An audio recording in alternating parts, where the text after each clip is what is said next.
1651년 음력 12월 14일 조선 궁궐에서 전례 없는 일이 벌어졌습니다. 종 일품 귀인의 품계를 지닌 한 후궁이 사약을 받았습니다. 그런데 이 사약은 보통의 사약과 달랐습니다.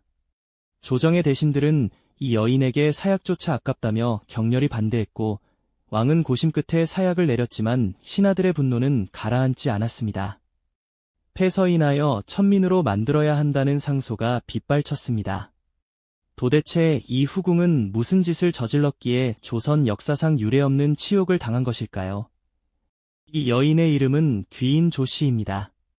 그녀는 인조의 후궁으로 종 사품수건에서 시작해 종 일품 귀인까지 올라간 인물입니다. 조선시대 내명부 품계에서 귀인은 왕비 다음으로 높은 자리였습니다. 그녀는 인조와의 사이에서 숭선군, 낙선군, 효명옹주 등 이남 일녀를 낳았습니다. 왕의 총애를 한몸에 받았고 궁중에서 그녀의 권세는 하늘을 찔렀습니다. 그런데 그녀는 이토록 비참한 최후를 맞이했을까요? 그녀는 도대체 어떤 죄를 저질렀기에 사약마저 아깝다는 소리를 들어야 했을까요? 그리고 그녀가 죽은 뒤에도 왜 신하들의 분노는 멈추지 않았을까요? 지금부터 조선 역사상 가장 치욕스러운 죽음을 맞이한 후궁, 귀인 조씨의 이야기를 들려드리겠습니다. 이야기는 1630년 인조 8년으로 거슬러 올라갑니다. 이때 조기라는 관리의 서녀 한 명이 궁궐에 들어왔습니다. 조기는 경상 우도 병마절도사를 지낸 인물이었지만 그의 딸은 정실 부인의 소생이 아니라 소실 한옥의 딸이었습니다. 당시 조선에서 서얼 출신이 궁궐에 들어오는 것은 흔한 일이었지만 이 여인의 입궁은 처음부터 논란을 일으켰습니다. 행부호군 이명준이란 관리가 조정에서 탄핵 상소를 올렸습니다. 그는 이렇게 말했습니다. 이 여인은 예로서 뽑힌 것이 아니라 부정한 인연으로 입궁했다는 것입니다. 외간에 떠도는 소문에 따르면 조기의 딸을 인조에게 바친 사람은 정백창이었습니다. 정백창은 누구였을까요? 바로 인조의 첫 번째 왕비 인여랑후의 형부였습니다. 즉, 왕비의 친정 세력이 의도적으로 이 여인을 궁에 들여보낸 것입니다. 당시 인조는 36세였고 인여랑후는 33세였습니다. 인여랑후는 1627년에 소현세자를 낳았고 1629년에는 복림대군을 낳았습니다. 왕실의 대를 이을 아들들은 이미 확보된 상태였습니다. 그런데도 왕비의 친정에서 왜 또 다른 여인을 궁에 들였을까요? 궁중 정치는 복잡했습니다. 왕비가 아무리 중전의 자리에 있어도 왕의 마음을 완전히 장악할 수는 없었습니다. 인여랑후의 친정 세력은 왕과 왕비 사이에 또 하나의 끈을 만들고 싶었던 것입니다. 그래서 선택한 것이 바로 조씨였습니다. 조씨는 미모가 뛰어났다고 전해집니다. 게다가 어리고 순종적으로 보였습니다. 인여랑후의 친정에서는 이 여인이라면 왕을 즐겁게 해주면서도 왕비의 지위를 위협하지 않을 것이라고 판단했을 것입니다. 하지만 이것은 치명적인 오판이었습니다. 조씨가 입궁한 지 얼마 지나지 않아 인조는 그녀에게 완전히 빠져들었습니다.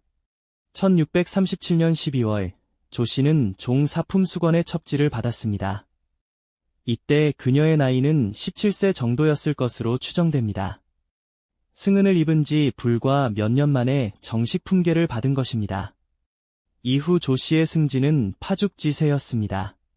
1638년에는 정사품소원으로, 1640년에는 정삼품소용으로, 1645년에는 정이품소위로, 그리고 마침내 1649년에는 종 1품 귀인으로 책봉되었습니다. 12년 만에 후궁의 최고 지위에 오른 것입니다. 조선시대 내명부 제도에서 후궁의 품계는 정 1품 빈, 종 1품 귀인, 정 2품 소위와 수계, 정 3품 소용과 수경, 정 4품 소원과 수건 순이었습니다. 귀인은 빈 다음으로 높은 자리였고 당시 인조에게는 정 1품 빈이 없었으므로 조씨는 사실상 후궁들 중 최고의 지위에 있었던 것입니다. 인조의 총애는 상상을 초월했습니다. 조선왕조실록에는 조씨가 왕의 총애를 믿고 오만방자하게 굴었다는 기록이 여러 번 등장합니다.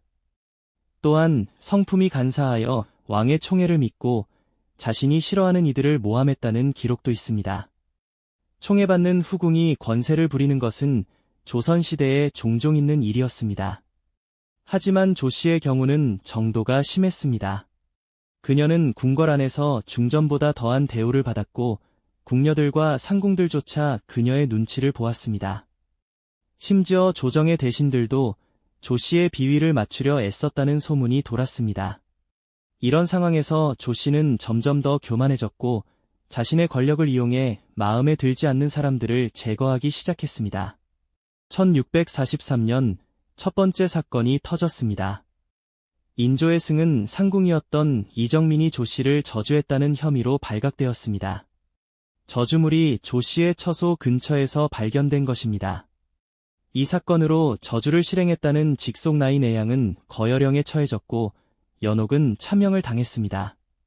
그리고 이정민은 유배되었다가 곧 사사되었습니다.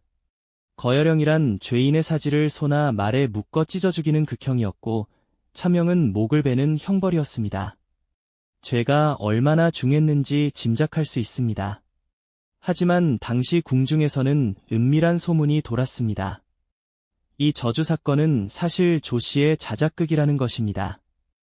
조씨가 이정민을 제거하기 위해 스스로 저주물을 묻어놓고 이정민을 모함했다는 의혹이었습니다. 이정민 역시 인조의 승은을 입은 상궁이었고 조씨에게는 경쟁자였습니다. 조씨는 이정민이 자신의 지위를 위협할까 두려워 그녀를 제거한 것입니다. 하지만 조씨의 진짜 목표는 따로 있었습니다. 바로 소현세자였습니다. 소현세자는 인조의 장남이자 조선의 왕세자였습니다. 1625년에 태어난 소현세자는 인열왕후의 소생으로 정통성 있는 적장자였습니다. 1636년 병자호란이 일어났을 때 소현세자는 11세의 어린 나이에 동생 복림대군과 함께 청나라의 볼모로 끌려갔습니다. 이후 8년이 넘는 세월 동안 소현세자는 청나라에서 볼모 생활을 했습니다.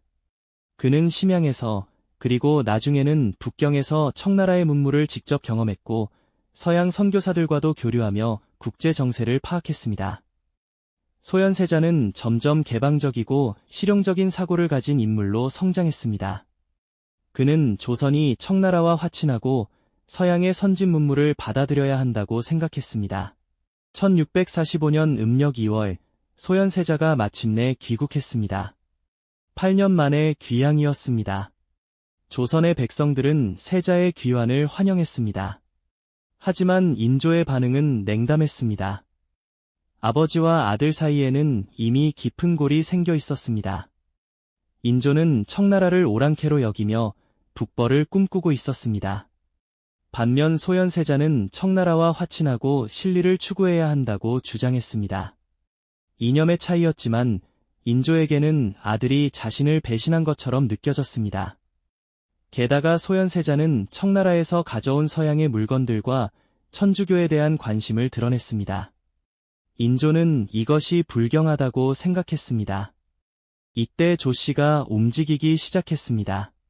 그녀는 밤낮으로 인조의 곁에서 소현세자를 헐뜯었습니다. 세자가 청나라에서 오랑캐의 풍속에 물들었다고, 세자가 아버지를 무시하고 있다고, 세자빈 강씨가 교만하고 방자하다고 끊임없이 속삭였습니다. 인조는 이미 아들에게 실망한 상태였기에 조씨의 말을 귀담아 들었습니다. 조씨에게는 분명한 목적이 있었습니다. 소현세자가 왕위에 오르면 자신의 아들들에게는 기회가 없었습니다. 하지만 소현세자를 제거하고 다른 왕자가 왕위에 오른다면 그녀의 아들 숭선군이나 낙선군에게도 기회가 생길 수 있었습니다. 조씨는 야심이 있었습니다. 자신의 아들을 왕으로 만들고 싶어 했습니다. 1645년 음력 4월 26일 충격적인 소식이 궁궐을 뒤흔들었습니다. 소현세자가 갑자기 세상을 떠난 것입니다. 귀국한 지 불과 2달 만이었습니다. 세자는 며칠 전부터 몸이 좋지 않다고 했지만 죽음은 너무나 갑작스러웠습니다. 조선왕조실록에는 세자가 죽기 직전 어의 이형익이 침을 놓았다고 기록되어 있습니다. 그런데 이형익은 평소 조 씨의 친정집에 자주 드나들던 인물이었습니다. 심지어 이형익과 조 씨의 어머니 한옥 사이에 불륜 소문까지 돌았다는 기록이 있습니다. 세자의 시신을 검안한 결과 온몸에 이상한 반점이 있었고 귀와 코에서 피가 흘러나온 흔적이 발견되었습니다. 명백한 독살의 증거였습니다. 조정의 신하들은 세자의 죽음을 조사해야 한다고 주장했습니다. 하지만 인조는 서둘러 세자를 입관시키고 장례를 간소하게 치렀습니다. 진상규명은 이루어지지 않았습니다. 소현세자가 죽자 조 씨는 더욱 기승을 부렸습니다. 이제 그녀의 목표는 세자빈 강씨였습니다. 민혜빈 강씨는 명문가 출신으로 소현세자와의 사이에서 경안군, 경환군, 경령군 등 세 아들을 두었습니다. 소현세자가 죽었지만 그의 아들들이 살아있었고 특히 장남 경안군은 정통 적장손이었습니다. 조 씨에게는 이 아이들이 위협이었습니다. 조 씨는 세자빈 강씨를 제거하면 그 아들들도 자동으로 힘을 잃을 것이라고 계산했습니다. 1646년 음력 1월 기회가 왔습니다. 인조가 드실 어선에서 독이 발견되는 사건이 발생한 것입니다. 조 씨는 즉시 강 씨를 의심했습니다. 아니, 정확히 말하면 강 씨에게 누명을 씌웠습니다. 조 씨는 인조에게 강 씨가 왕을 독살하려 했다고 모함했습니다. 세자를 죽인 것도 모자라 이제는 왕까지 죽이려 한다고 말했습니다. 조사가 시작되었고 강 씨의 처소에 있던 나인들이 잡혀가 혹독한 고문을 당했습니다. 하지만 제대로 된 증거는 나오지 않았습니다. 대신들은 사건이 애매하다며 신중한 처리를 요구했습니다. 그러나 단 한 사람, 영의정 김자점만은 예외였습니다. 김자점은 강 씨를 엄벌해야 한다고 주장했습니다. 김자점은 조 씨와 사돈 관계였습니다. 그의 아들이 조 씨의 딸 효명옹주와 혼인한 것입니다. 김자점과 조 씨는 서로의 이익을 위해 손을 잡았습니다. 1646년 음력 3월 15일 민혜빈 강 씨는 사약을 받고 죽었습니다. 그녀의 나이 38세였습니다. 당시 사람들은 모두 이 판결을 수긍하지 않았습니다. 조선왕조실록에는 이렇게 기록되어 있습니다. 사건의 전모가 명백히 밝혀지지 않고 단지 추측으로만 법을 집행했기 때문에 사람들이 이를 수긍하지 않았고 오히려 이 일은 조기인에게 그 죄를 물었다. 강 씨가 죽자 조 씨의 권세는 하늘을 찔렀습니다. 그녀는 이제 궁궐 안에서 대적할 사람이 없었습니다. 심지어 인조의 계비 장렬왕후마저 조 씨를 두려워했습니다. 조 씨는 장렬왕후와 인조 사이를 이간질했습니다. 왕비가 왕을 존중하지 않는다고, 왕비가 교만하다고 끊임없이 모함했습니다. 결국 인조는 장렬왕후를 경덕궁으로 내쫓아 별거시켰습니다. 조선시대에 왕과 왕비가 별거하는 것은 극히 이례적인 일이었습니다. 이것은 왕비에게 가해지는 최고의 모욕이었습니다. 조 씨는 사실상 중전의 역할까지 넘보고 있었습니다. 궁중의 모든 일이 조 씨의 허락 없이는 진행되지 않았습니다. 상궁들도 나인들도 모두 조 씨의 눈치를 보았습니다. 조 씨의 친정 식구들도 덩달아 권세를 부렸습니다. 그들은 백성들을 수탈하고 뇌물을 받았지만 아무도 감히 나서서 막지 못했습니다. 하지만 조 씨는 치명적인 실수를 했습니다. 그녀는 영원히 인조의 총애가 계속될 것이라고 믿었습니다. 인조가 죽은 뒤에 무슨 일이 벌어질지 전혀 생각하지 못했습니다. 1649년 음력 5월 8일 인조가 승하했습니다. 인조의 뒤를 이어 왕위에 오른 사람은 복림대군, 즉 효종이었습니다. 효종은 소현세자의 동생이었습니다. 그는 형이 의문의 죽음을 당한 것을 잘 알고 있었고 형수 강씨가 억울하게 죽은 것도 알고 있었습니다. 그리고 이 모든 일의 배후에 조 씨가 있다는 것을 알고 있었습니다. 효종이 즉위하자마자 조 씨의 운명은 급전직하했습니다. 왕의 총애라는 든든한 뒷배가 사라진 순간 조 씨는 그저 죄인에 불과했습니다. 1651년 음력 11월 결정적인 사건이 터졌습니다. 조씨가 사돈 김자점과 함께 장렬왕후와 숭성군의 부인 신씨를 저주했다는 사실이 밝혀진 것입니다. 신씨는 장렬왕후의 여동생의 딸이었습니다. 즉, 조씨는 왕실의 어른인 대비를 저주하고 자신의 며느리까지 저주한 것입니다. 왜 그랬을까요? 조씨는 여전히 야심을 버리지 못했습니다. 그녀는 효종을 몰아내고 자신의 아들 숭성군을 왕으로 세우려는 역모를 꾸몄던 것입니다. 추국이 시작되었고 조씨와 효명옹주의 신복나인 하녀들이 줄줄이 잡혀왔습니다. 이들은 혹독한 고문을 당했습니다. 추한급구간의 기록을 보면 잡혀온 나인과 하녀들에게 매일같이 30대씩 신장과 압슬, 낙형을 가했다고 합니다. 신장은 종아리를 때리는 형벌이고 압슬은 정강이 사이에 나무를 끼워 조이는 고문이며 낙형은 발가락 사이에 나무 막대기를 끼우고 묶는 고문이었습니다. 조씨와 가까웠던 나인 김설래는 도합 240대의 매를 맞고 한 차례의 압슬, 두 차례의 낙형을 당한 끝에 결국 고문받던 중에 목숨을 잃었습니다. 이것은 단순한 추국이 아니라 복수였습니다. 소현세자와 미네빈 강씨의 억울한 죽음에 대한 복수였습니다. 조정의 신하들은 격분했습니다. 그들은 조씨를 폐서인하여 천민으로 만들고 능지처참에 처해야 한다고 주장했습니다. 능지처참은 산채로 살을 베어내는 극형이었습니다. 이것은 역모를 꾸민 대역죄인에게만 내리는 형벌이었습니다. 신하들은 사약조차 아깝다고 말했습니다. 조씨는 사약을 받을 자격이 없다는 것입니다. 조씨의 죄가 그만큼 무거웠고 신하들의 분노가 그만큼 컸습니다. 효종은 고민에 빠졌습니다. 신하들의 주장이 옳았습니다. 조씨는 형을 죽였고 형수를 죽였으며 역모까지 꾀했습니다.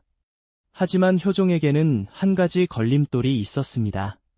바로 부왕 인조였습니다. 인조는 생전에 조씨를 극진히 총애했습니다. 조씨는 인조의 아들들을 낳았고 인조가 가장 사랑한 여인이었습니다. 효종이 조씨를 천민으로 만들고 능지처참에 처한다면 이것은 부왕 인조를 모욕하는 일이기도 했습니다. 조선은 유교 국가였고 효는 최고의 덕목이었습니다. 효종은 아무리 조씨가 미워도 부왕의 체면을 생각하지 않을 수 없었습니다. 1651년 음력 12월 14일 효종은 최종 결정을 내렸습니다.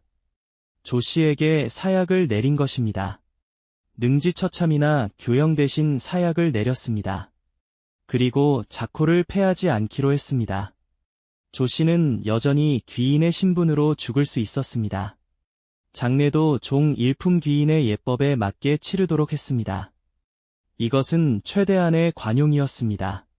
하지만 신하들은 이 결정에 분노했습니다. 조씨를 폐서인해야 한다는 상소가 계속 올라왔습니다. 사약으로 죽게 하되 귀인의 장례를 치르는 것은 말도 안 된다는 것입니다. 효종은 끝까지 버텼습니다. 부왕의 체면을 지키는 것이 중요했습니다. 조씨는 사약을 받고 자결했습니다. 그녀의 나이는 대략 31세 정도였을 것으로 추정됩니다. 조씨가 죽은 뒤에도 논란은 끝나지 않았습니다. 1652년 조씨의 어머니 한옥도 이미 사망했지만 이 사건에 연루되어 처벌받았습니다. 조씨와 함께 역모를 꾀했던 김자점은 광양현에 유배되었다가 얼마 뒤 효종의 명으로 능지처참에 처해졌습니다. 조씨의 딸 효명옹주는 유배되었고 아들 숭성군도 유배되었습니다. 조씨의 친정 식구들은 모두 몰락했습니다. 조씨와 관련된 모든 사람이 처벌받았습니다. 이것은 단순한 한 후궁의 몰락이 아니었습니다. 왕권과 신권, 정통성과 권모술수, 충과 효의 갈등이 얽힌 복잡한 정치 사건이었습니다. 역사는 조씨를 어떻게 기억할까요? 조선왕조실록은 그녀를 폐양무도했다고 기록했습니다. 후대의 학자들도 대부분 조씨를 악녀로 평가합니다.